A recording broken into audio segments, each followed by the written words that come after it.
Hello and welcome back. ഇന്നത്തെ നമ്മുടെ വീഡിയോയിൽ നമ്മൾ JEE മെയിൻ സിലബസിലുള്ള കപ്പാസിറ്റേഴ്സ് എന്ന ടോപ്പിക്കിലെ കുറച്ച് ക്വസ്റ്റ്യൻസ് ആണ് സോൾവ് ചെയ്യാൻ പോകുന്നത്. ക്വസ്റ്റ്യൻ സോൾവ് ചെയ്യുന്നതിലൂടെ നമുക്ക് ഏതൊരു ചോദ്യവും കപ്പാസിറ്റേഴ്സിൽ നിന്ന് ചോദിക്കാവുന്ന ഏതൊരു ചോദ്യവും ചെയ്യാൻ പറ്റുന്ന ലെവലിലേക്ക് എത്തണം എന്നാണ് ഈ വീഡിയോയുടെ ലക്ഷ്യം. എത്രത്തോളം സക്സസ് ആവും എന്ന് നമുക്ക് നോക്കാം.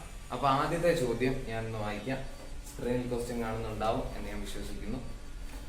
A combination of parallel plate capacitors is maintained at a certain potential difference. Okay, ഇതാണ് ഫിഗർ. ശരി, എന്നിട്ട് എന്താണ് പറയുന്നത്? When a 3 mm thick slab is introduced between all the plates, in order to maintain the same potential difference, the distance between plates is increased by 2.4 mm. Find the dielectric constant K of the slab. എത്ര എന്നാണ് ചോദ്യം. അപ്പോ ഇതാണ് situation. ഫിഗറിൽ ഒരു combination of capacitors കാണുന്നുണ്ട്. നമുക്ക് എല്ലാവരുടെയും കപ്പാസിറ്റൻസ് C ആണെന്ന് വിചാരിക്കാം. ഇത് എന്തിനാണ്? ഈ സീരീസ്, ഈ പോയിന്റ് എന്ന് പറയുന്നത് A പൊട്ടൻഷ്യൽ ആണ്. സെയിം കണക്ടിങ് വയർ ഇവിടെ തൊടുന്നത് കൊണ്ട് E എന്ന് പറയുന്നതും A തന്നെയാണ്. ഈ പോയിന്റ് B ആണ്. സെയിം കണക്ടിങ് വയർ ഇവിടെ വരുന്നുണ്ട്. C എന്ന് പറയുന്നതും A തന്നെയാണ്.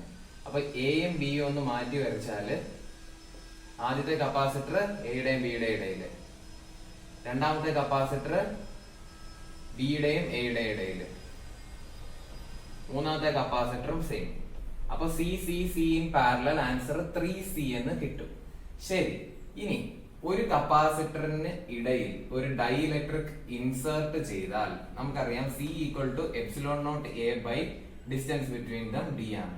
ഇനി ഡൈഇലക്ട്രിക് ഇൻസേർട്ട് ചെയ്താൽ C എന്ത് പറ്റും? C dash equal to K epsilon naught a by D ആവും. K ആണ് ഡൈഇലക്ട്രിക് കോൺസ്റ്റന്റ്. അപ്പൊ ഇവിടെ നമ്മളോട് എന്താണ് പറഞ്ഞിരിക്കുന്നത്? വോൾട്ടേജ് സെയിം ആക്കാൻ വേണ്ടി K എന്ന് പറയുന്ന ഡൈഇലക്ട്രിക് ഇൻസേർട്ട് ചെയ്തിട്ട് അവരെന്ത് ചെയ്തു? ഒരു 2.4 mm എക്സ്ട്രാ വെച്ചു, എക്സ്ട്രാ ഡിസ്റ്റൻസ് കൊടുത്തു. അങ്ങനെയാണെങ്കിൽ പുതിയ ഓരോ കപ്പാസിറ്ററിന്റെയും പുതിയ കപ്പാസിറ്റൻസ് എത്ര വരും? ഒന്ന് നോക്കിയേ. ഇത് രണ്ടും എന്തിലാണ്? സീരീസിലല്ലേ. അപ്പൊ K epsilon naught a by D എന്ന് പറയുന്നതിനകത്ത് K epsilon naught a by ഡിയുടെ ലെന്ത് 3 mm ആണ്. കാരണം അതാണ് ഡൈഇലക്ട്രിക്കിന്റെ തിക്നെസ് എന്ന് പറഞ്ഞിരിക്കുന്നത്. പിന്നെ എക്സ്ട്രാ 2.4 ആഡ് ചെയ്തു. അപ്പൊ നമുക്ക് നോക്കാം. പുതിയ ഇതിന്റെ ഈ ഒരു ഡൈഇലക്ട്രിക്കും പിന്നെ സാധാ കപ്പാസിറ്റർ 2.4 mm സീരീസിലാവുമ്പോ K epsilon naught a by 3 into epsilon naught a by 2.4 divided by K epsilon naught a by 3 plus epsilon naught a by 2.4. നമുക്ക് ഇതിനകത്ത് നിന്നെല്ലാം എപ്സിലോൺ നോട്ട് എ അങ്ങ് കളയാലോ. മുകളിൽ നിന്ന് ഒരെണ്ണം കളയാം, താഴേന്ന്. അപ്പൊ എത്ര വരും? K epsilon naught a by 3 into 2.4 into ഇവിടെ 2.4 K പ്ലസ് 3 താഴെയും മുകളിൽ 3 ഇൻറ്റു 2.4 ബൈ 2.4 K പ്ലസ് 3. ശരി, അപ്പൊ ഇത് എത്ര വരും? ഇത് ക്യാൻസൽ ആയിട്ട് K epsilon naught a by 2.4 K plus 3 എന്ന് കിട്ടും. ഇതാണ് ഓരോ കപ്പാസിറ്ററിന്റെയും പുതിയ കപ്പാസിറ്റൻസ്. അപ്പൊ രണ്ട് കേസിലും കപ്പാസിറ്റൻസ് ഈക്വൽ ആയിരിക്കണ്ടേ? C1 ഈക്വൽ ടു C2 ആവണ്ടേ? കാരണം വോൾട്ടേജ് സെയിം എന്നാണ് പറഞ്ഞത്. Q equal to CV. ആദ്യത്തെ കേസിൽ നെറ്റ് C എന്ന് പറയുന്നത് C, അടുത്ത കേസിലും Q സെയിം ആണ്, 3C ഡാഷ് V. അപ്പൊ ഇവിടെ എന്തായിരിക്കണം? സെയിം. സിയും C ഡാഷും സെയിം ആയിരിക്കണം. അപ്പൊ ആദ്യത്തെ കേസിൽ എത്ര? Epsilon naught a by 3 equal to രണ്ടാമത്തെ കേസിൽ എത്ര? അത് K epsilon naught a by 2.4 K plus 3. അപ്പൊ എത്ര വരും? എപ്സിലോൺ നോട്ട് എ ക്യാൻസൽ ചെയ്യാം. 2.4 K plus 3 equal to 3K. അപ്പൊ 3 equal to 0.6 K, K equal to 5 എന്ന് കിട്ടും. കാൽക്കുലേഷൻസ് സ്പീഡ് ആക്കിയാൽ തന്നെ നമുക്ക് ഇങ്ങനത്തെ ചോദ്യങ്ങൾ വേഗം കിട്ടും. ഇതാണ് ഇതിന്റെ ലോജിക്ക്. നമുക്ക് അടുത്തൊരു ചോദ്യത്തിലേക്ക് പോവാം. ഓക്കെ, അപ്പൊ നമ്മുടെ രണ്ടാമത്തെ ചോദ്യം 2016 ചോദിച്ചിട്ടുള്ള ഒരു ചോദ്യമാണ് JEE മെയിനിന്. അപ്പൊ ഒരു C എന്ന് പറയുന്ന ഒരു കപ്പാസിറ്റർ ഉണ്ട്. ഇവിടെ ഒരു 1 μF കപ്പാസിറ്റൻസ് ഉണ്ട്. 8, 2, 2, 12, 8, 4. എയുടെയും ബിയുടെയും ഇടയിലുള്ള നെറ്റ് കപ്പാസിറ്റൻസ് എന്ന് പറയുന്നത് 1 mu farad ആണെങ്കിൽ സി എത്ര എന്നാണ് ചോദ്യം. ഓക്കെ, ഇത് ജസ്റ്റ് ഇക്വിവാലന്റ് കപ്പാസിറ്റൻസ് കണ്ടുപിടിച്ചാൽ മതി. ഈ പോയിന്റ് ബി ആണെങ്കിൽ സെയിം കണക്ടിങ് വയർ, ഇത് ബി ആണ്, ഇതും ബി ആണ്.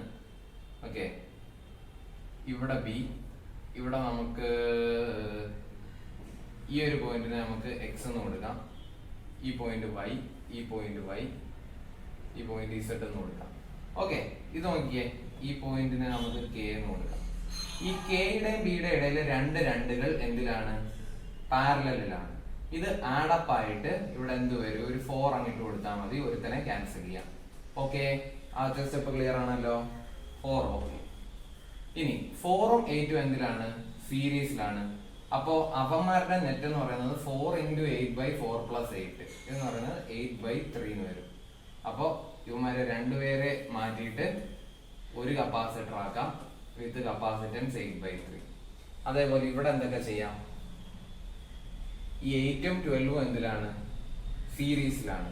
അപ്പൊ 8 12ന് 8 × 12/20 4 ചെയ്ത 2 5 24/5. കറക്റ്റ് ആണ്, ക്വസ്റ്റ്യൻ ശരിയല്ലേ?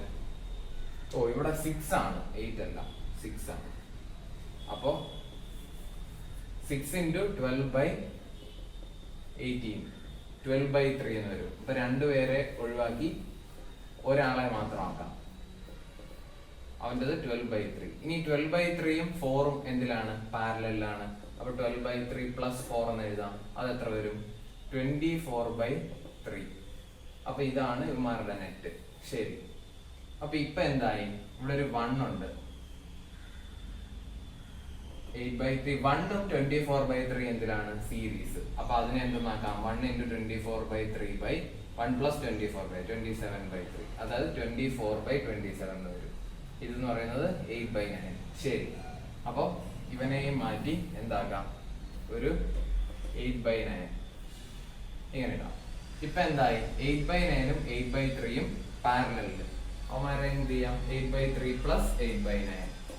അപ്പൊ ഇതെന്ന് പറയുന്നത് അടിയിൽ 9 കോമൺ എടുത്താൽ × 3 24 32/9 എന്ന് കിട്ടും. എന്ത്? ഇതിൻ്റെ. അപ്പൊ ചുരുക്കി പറഞ്ഞ നമ്മുടെ സർക്യൂട്ട് ഇപ്പൊ എന്തായി? ഒരു സിയും ഒരു കപ്പാസിറ്ററും. ഇത് സി, ഇത് 32/9 എ ബി. അപ്പൊ ഇവരുടെ നെറ്റ് എന്ത് വരണം എന്നാ പറയുന്നത്? ഇവരുടെ നെറ്റ് 1 വരണം. അതായത് സി × 32/9 ഡിവൈഡഡ് ബൈ സി + 32/9 = 1. അപ്പോ 32c/9 = c + 32/9. ശരി, സി ഇങ്ങ് എടുത്താല് 32/9 ഇങ്ങ് എടുത്താല് c - 1 = c എന്ന് കിട്ടും. എന്തിനാണ്? ഇപ്പുറത്തുനിന്ന് സി കൊണ്ടുവന്നാൽ പോരെ, എങ്ങനെയാണ് പെട്ടെന്ന് ആൻസർ കിട്ടുള്ളൂ. അപ്പൊ സി ഇങ്ങ് കൊണ്ടുവന്നാല് 32/9 - 1 എന്ന് പറയുന്നത് 23/9 = 32/9. അപ്പൊ സിയുടെ വാല്യൂ എത്ര? രണ്ട് സൈഡിൽ 9 ക്യാൻസൽ ചെയ്തിട്ട് 32/23 mu farad. ഇതാണ് നമ്മുടെ സി. അപ്പൊ ജസ്റ്റ് സീരീസും പാരലലും ഐഡന്റിഫൈ ചെയ്ത് നമുക്ക് ഫൈനൽ ആൻസറിലേക്ക് എത്തിച്ചേരാൻ സാധിക്കും. അടുത്ത ഓക്കെ, ഇന്നത്തെ ലാസ്റ്റ് ചോദ്യത്തിലേക്ക് നമുക്ക് പോവാം. ഈ സെഷനിലെ ലാസ്റ്റ് ചോദ്യമാണ്. ഈ ചോദ്യം 2016 ഓൺലൈൻ പേപ്പറിൽ ചോദിച്ചിട്ടുള്ള ചോദ്യമാണ്. 3 capacitors each of 4 mu farad are to be connected in such a way that the effective capacitance is 6 mu farad. This can be done by connecting them. അപ്പൊ 4 ഓപ്ഷൻസ് ഉണ്ട്. ജസ്റ്റ് ഒന്നുകിൽ ഇത് പല രീതിയിൽ ചെയ്യാം. ഒന്നുകിൽ ഓപ്ഷൻസ് നോക്കി അതിന്റെ ഇക്വലന്റ് കണ്ടുപിടിച്ച് ചെയ്യാം, അല്ലെങ്കിൽ സമയം ലാഭിക്കാനുള്ള ട്രിക്സ് ഉണ്ട്. എന്ന് പറഞ്ഞാൽ 4 mu farad ആണ് കപ്പാസിറ്റൻസിന്റെ വാല്യൂ. 3 എണ്ണം ഉണ്ട്. എന്തായാലും 2 4നെ നമ്മൾ സീരീസ് ആയിട്ട് വെച്ച് കഴിഞ്ഞാൽ എഫക്റ്റീവ് കപ്പാസിറ്റൻസ് 2 കിട്ടും. ആ 2ഉം ഒരു 4ഉം പാരലലിൽ വെച്ച് കഴിഞ്ഞാൽ ആൻസർ ആയി. അപ്പൊ എന്താണ്? 2 in series 1 in parallel to this combination. അങ്ങനത്തെ ഓപ്ഷൻ ഏതാണ്? 2 in series and 1 in parallel. Exactly നാലാമത്തെ ഓപ്ഷൻ. അപ്പോ ഇങ്ങനത്തെ ചോദ്യങ്ങൾ നമുക്ക് ചെയ്തു പോലും നോക്കാതെ കണ്ടുപിടിക്കാവുന്ന ചോദ്യങ്ങളുണ്ട്. ഇത് നമ്മുടെ ടൈം സേവിങ് ക്വസ്റ്റ്യൻസ് ആണ്. ഇങ്ങനത്തെ ചോദ്യങ്ങൾ മനസ്സിൽ തന്നെ ചെയ്ത് കണ്ടെത്താൻ ശ്രമിക്കുക. അപ്പോൾ അടുത്തൊരു വീഡിയോയിൽ കാണുന്നവരേക്കും എല്ലാവർക്കും ബൈ.